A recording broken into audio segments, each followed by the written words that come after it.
Okay, move out.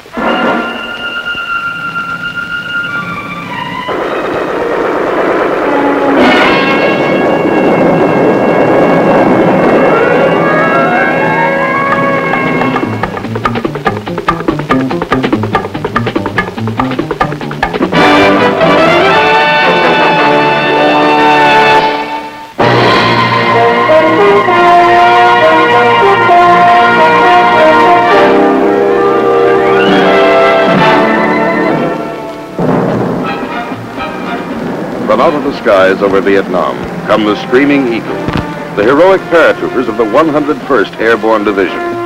Their fabled exploits during World War II can never be forgotten.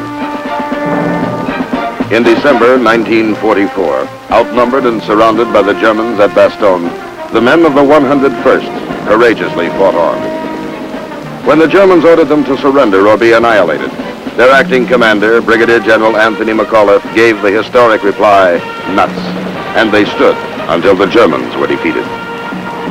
It is in this same tradition that the men of the Screaming Eagles, 1st Brigade, today serve on the jungle battlefront of Vietnam.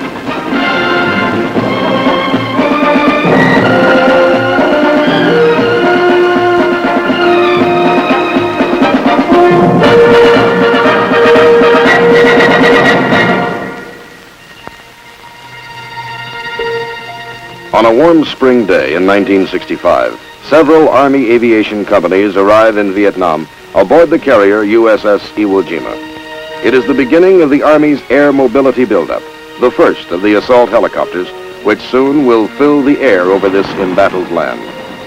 Even as the pilots of the 101st Aviation Battalion whirl away toward the field at Vung Tau, all of South Vietnam is infested with Viet Cong. From the north, they stream down the Ho Chi Minh Trail, and like a disease, spread throughout the Southern Republic.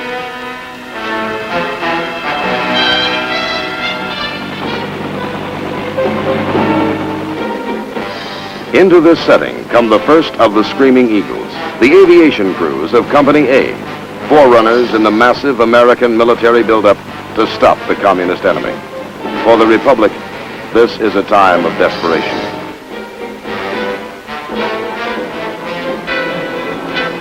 Here at Vung Tau Airfield, 40 miles southeast of Saigon, the job begins for these airmen. Along with helicopter crews from other aviation companies, the men of the 101st are to be processed for movement to their new homes in the forward areas of Vietnam.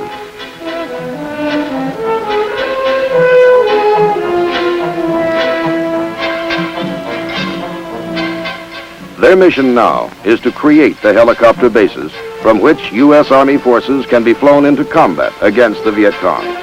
Quickly now, they make ready. In the next 90 days, before the airborne infantry arrives, these men will do a man-sized job.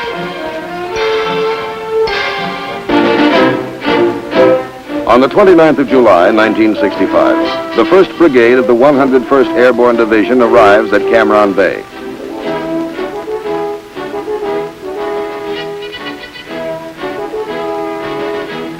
The brigade, with its supporting elements, is commanded by Colonel James Timothy, who is welcomed to Vietnam by Ambassador Maxwell Taylor. And by General William Westmoreland. In the ceremonies which follow, Colonel Timothy gets his first look at the strife-torn shores of Vietnam. And for the first time, the brigade unfurls the proud emblem of freedom over the land it is here to protect.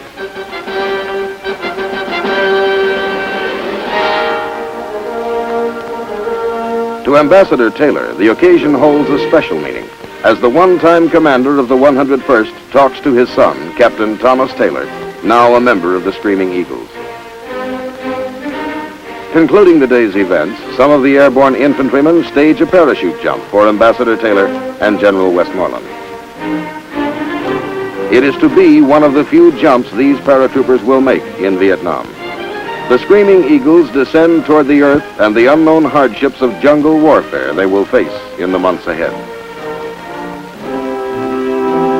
Within 2 weeks after their arrival at Cam Ranh Bay, the Screaming Eagles are sent northward on their first combat operation, as they sail for Qui Nhon, 130 miles up the coast. It is mid-August, and the brigade hasn't yet had time to establish its permanent home base in Vietnam.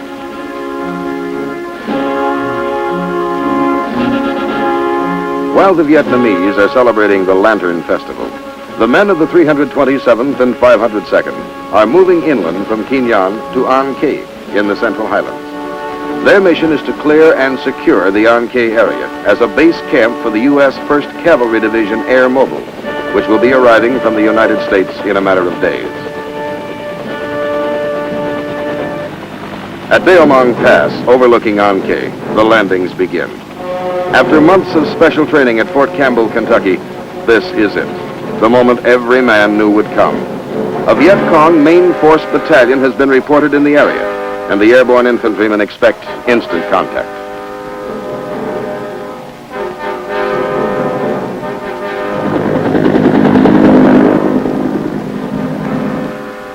But it doesn't come.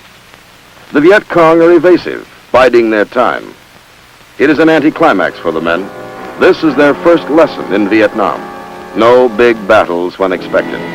Instead, a nagging war of attrition with primitive booby traps and snipers, small unit actions and ambushes in the jungle. Only when he thinks the situation is favorable will the enemy show himself in force.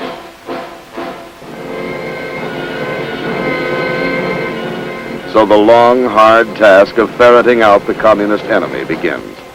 And the Screaming Eagles are good at their job.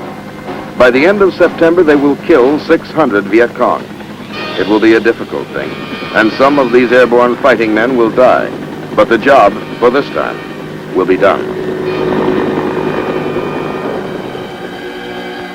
As the advance elements of the 1st Cavalry Division begin arriving at An Khê, they commence taking over the area secured by the Screaming Eagles. Finally, the men of the 101st Airborne are free to head south and establish their own home base in Vietnam.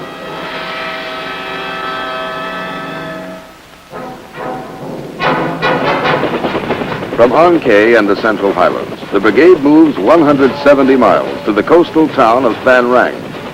This is to be their permanent camp, as soon as it can be built. Though weary from their campaign in the hill country, they work throughout October until the base at Phan Rang has been set up.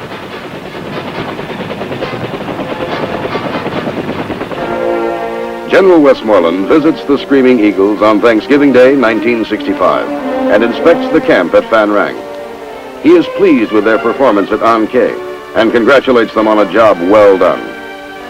Even as he returns to Saigon, the brigade is conducting local search and clear operations. As the new year begins, the entire brigade is deployed to Tuy Hoa, 100 miles to the north in Phu Yen province. Known as the Rice Bowl, this is the richest rice-growing region in central Vietnam. From this fertile area come crops to feed all the people of central Vietnam.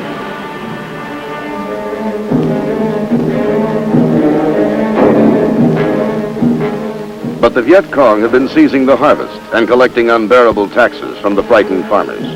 Now come the Screaming Eagles to protect the rice harvest and stop the Viet Cong. Codename Operation Van Buren. The orders read, search out the enemy in the Tuy Hoa sector and destroy him. This assignment will be tedious. The VC desert their dwellings and avoid confrontation with the Americans. Yet the district is infested with an enemy who makes night raids and continues to molest the farmers. The search goes on.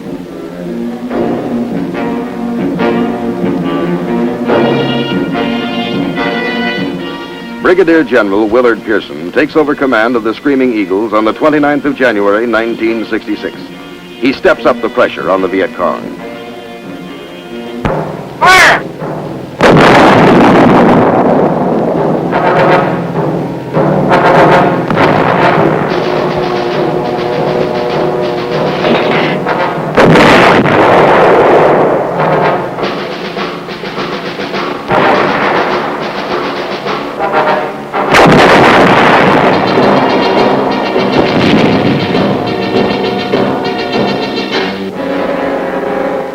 Across the broad reaches of Phu Yen province, the Viet Cong are pursued.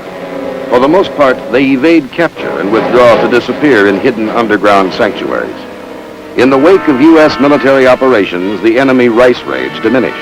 But the VC themselves mingle with the local people and often are bypassed, attacking our units from the rear at night.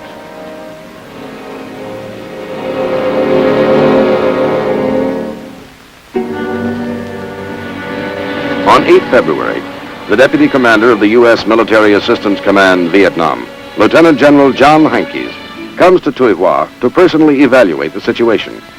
What he sees convinces him that the enemy is well entrenched in the district, that it will require repeated efforts by the 101st to dislodge these communist guerrillas.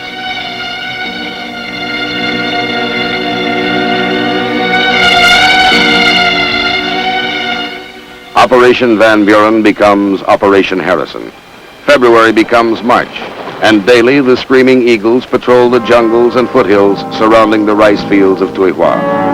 Enemy main force headquarters are located and hit by the U.S. Air Force with B-52 bombing raids. The men of the brigade go in to check the results and prepare field reports for Air Force intelligence.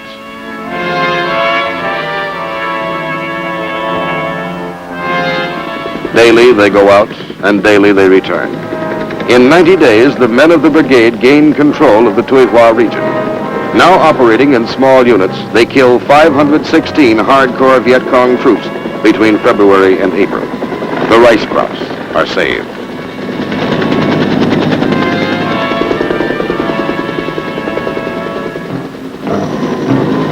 Once, early in March, the men of the brigade receive a surprise visit from one of Hollywood's movie heroes, Robert Mitchum. During this enjoyable interlude, there is talk about the glamorous girls of the film world.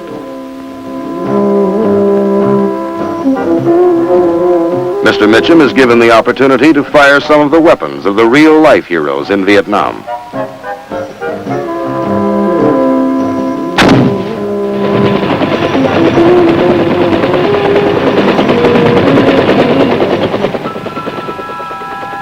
In mid-April 1966, the 2nd Battalion of the 327th is left to guard the rice harvest at Tuy Hoa, and the rest of the brigade moves out on Operation Austin. 2 weeks in the area around Phan Thiet, then onward to Nang Co near the Cambodian border.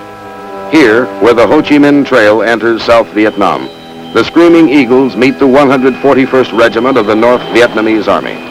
For a while, the fighting is intense.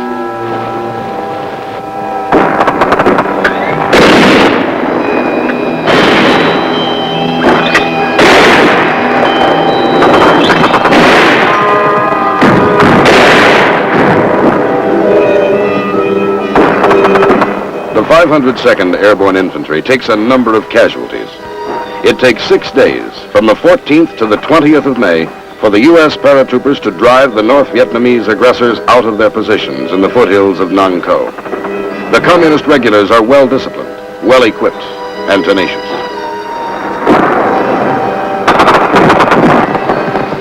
In spite of heavy ground fire, Army aviators get in with their dust-off helicopters, and the wounded are whisked away to safety. This is the enemy. When he was captured, he was carrying a machine gun made in Czechoslovakia. He won't be using it again. As for his comrades, they have been put to rout, and in their hasty flight, they have dropped their arms. Over 100 of the North Vietnamese lie dead in the mountains. Victory at Nang Co is ours.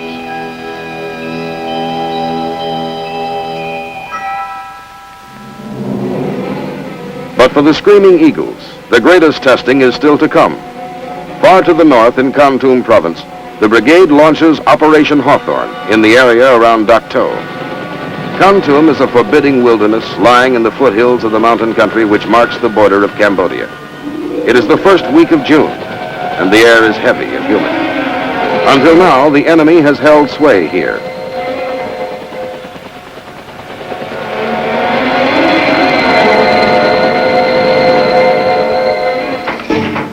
"30 miles north of the little town of Dak To, the airborne engineers erect a crude bridge. A few miles beyond lies an American Special Forces camp.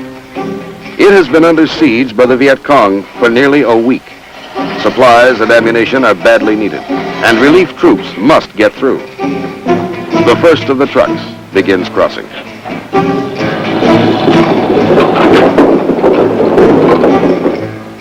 Near the bridge, the men of B Battery, 320th Artillery, prepare for another firing mission. Throughout the morning, they have rained howitzer shells upon the enemy forces attacking the camp. Now, with fresh supplies of ammunition, they're ready to begin again. Each time the shelling starts, the enemy withdraws his attacking forces to escape the punishing fires. When it is lifted, he regroups and again tries to take the camp. Despite week-long airstrikes by U.S. Air Force jets, the Viet Cong have shown no signs of withdrawing. But the artillery fire, directed by those defending the outpost, is having a telling effect.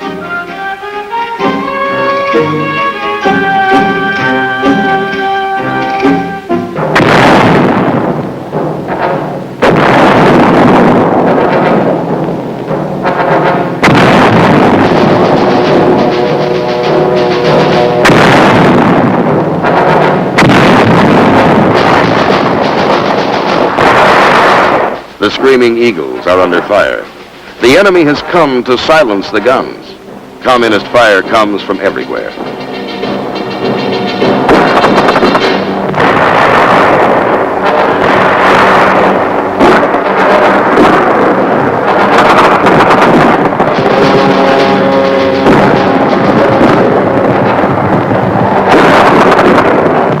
Out there, the enemy is creeping in. He will try to overrun the American positions. The waiting is agony.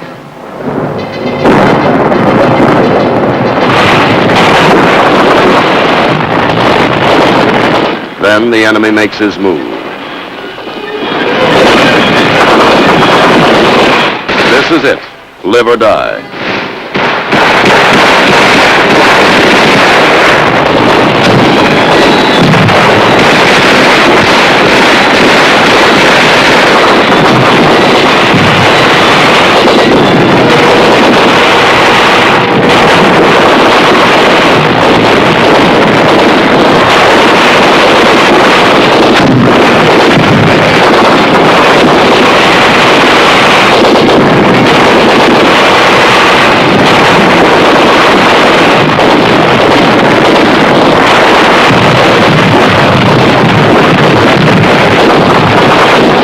In the forefront, General Pearson, the boss, here in hell. From Bastogne to Vietnam, the tradition remains unbroken, magnificent. The Screaming Eagle.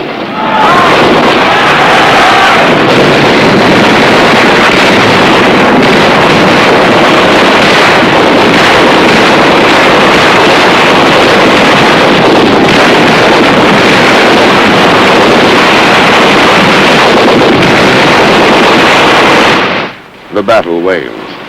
A small part of Operation Hawthorne is over. Some of the men of the 101st will fight no more. But for this day, the bastions of freedom held. They came from the north, a full battalion. Their weapons, not ours, have been silenced.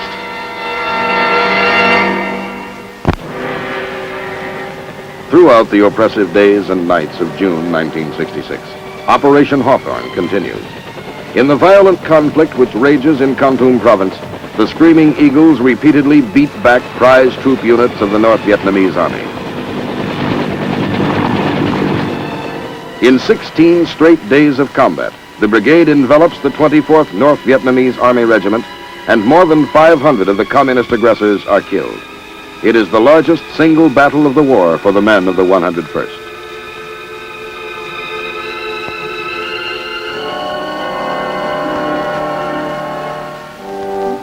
The bitter struggle to preserve the freedom of this little Asian nation is made more bearable as each man is enriched in spirit and strengthened in his resolve.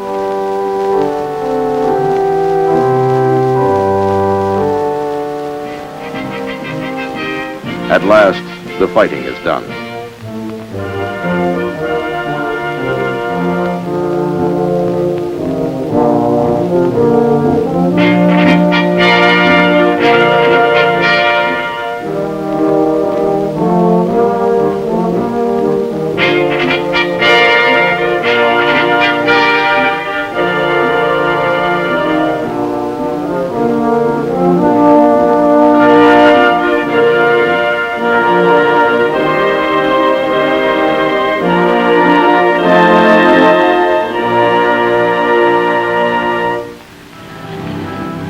All the world had heard about the gallant Screaming Eagles and the battles of Operation Hawthorne. In recognition of their outstanding victory in Kon Tum province, the premier of South Vietnam, Nguyen Cao Ky, comes to the little town of Dak To. Premier Ky and the deputy premier express the gratitude of their nation in a way that fighting men can understand.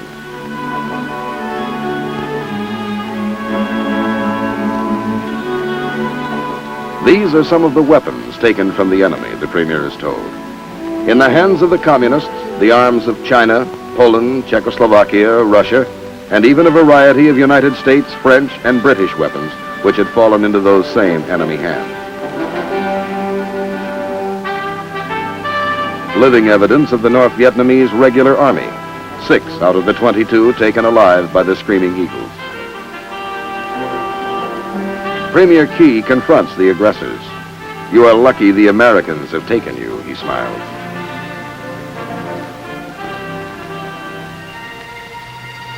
On the 21st of July, following surveillance operations along the Laotian and Cambodian borders, the brigade returns to Tuy Hoa. A new operation labeled John Paul Jones gets underway. Its purpose is to open and secure a 16-mile stretch of National Highway 1 between Tuy Hoa and Vung Ro Bay on the coast. The accomplishment of this mission will speed up logistic support of the Tuy Hoa area by permitting ships to unload at the nearby bay.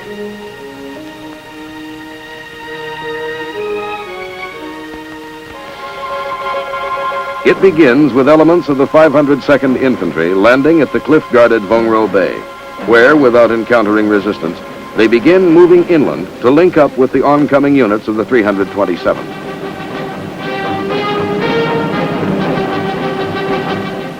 The inland forces push forward,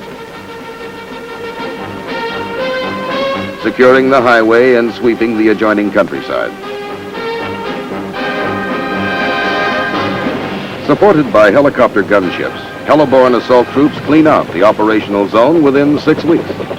By early September 1966, they have secured Vung Ro Bay and Highway 1 north to Tuy Hoa. Sweeping through the mountains, the brigade captures 40 North Vietnamese and Viet Cong and kills 209 others.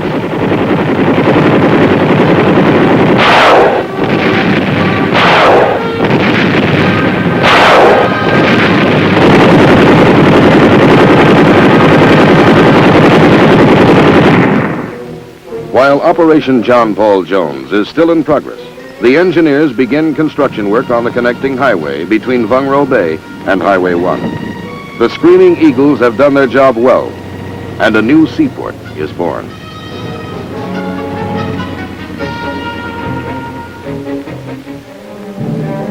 In the weeks which follow, the brigade protects the rice farmers as they harvest some 17,000 metric tons of the precious grain. Once again, the Tuy Hoa sector becomes a battlefield, and the Viet Cong suffer heavy losses, with 239 killed and 42 captured.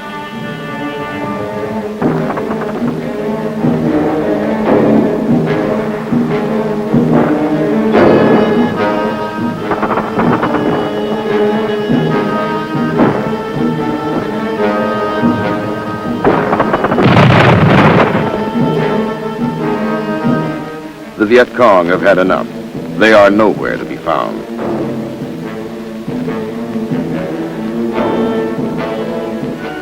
"11 Vietnamese are found, however, in a Viet Cong prison camp. They have apparently received no medical attention while in the hands of the communists. Held by the Viet Cong for several months, their ailments range from open sores and skin infections to malnutrition, as well as deformities caused by unset broken bones. This man, a former Viet Cong who defected to the Republic and was later captured by the VC, cannot tell of his unspeakable nightmare with the enemy. On the 9th of December, the odyssey of the brigade continues. From Tuy Hoa, back up north to Kon Tum province. The Viet Cong have been cleared from Phu Yen province by this time, and the Screaming Eagles are moved to the north in a record 48 hours by the U.S. Air Force.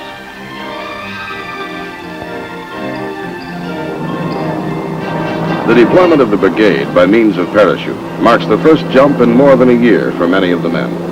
But they're in superb physical condition, and the jump goes well. As 1966 draws to a close, the brigade descends upon Kon Tum province to take part in Operation Picket. Fighting side by side with Vietnamese army forces and militia, the men of the 101st once again will scour the countryside, finding and finishing the enemy.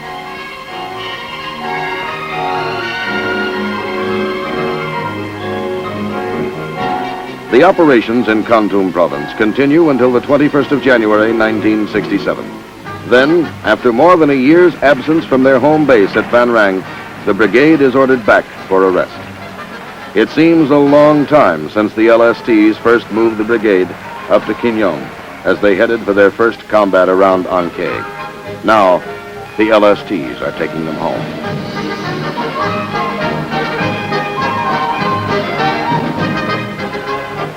On the 26th, the last convoy rolls into camp at Van Rang. Brigadier General Willard Pearson welcomes the men home. It will be one of his last official acts as brigade commander.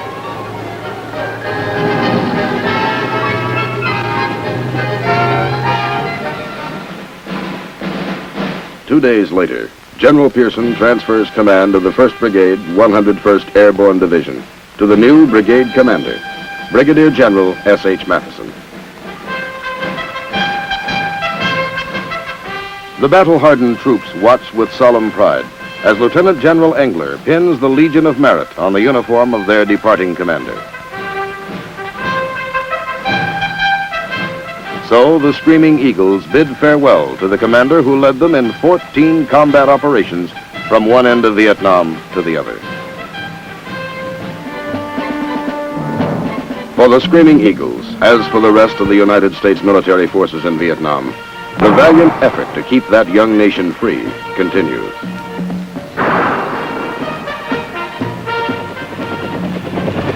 However far removed from our shores, the conflict between those who cherish human dignity and those who would snuff it out affects us all. In this belief, the gallant men of the United States Army stand steadfast, not only in Southeast Asia, but wherever they may be asked to serve in freedom's cause.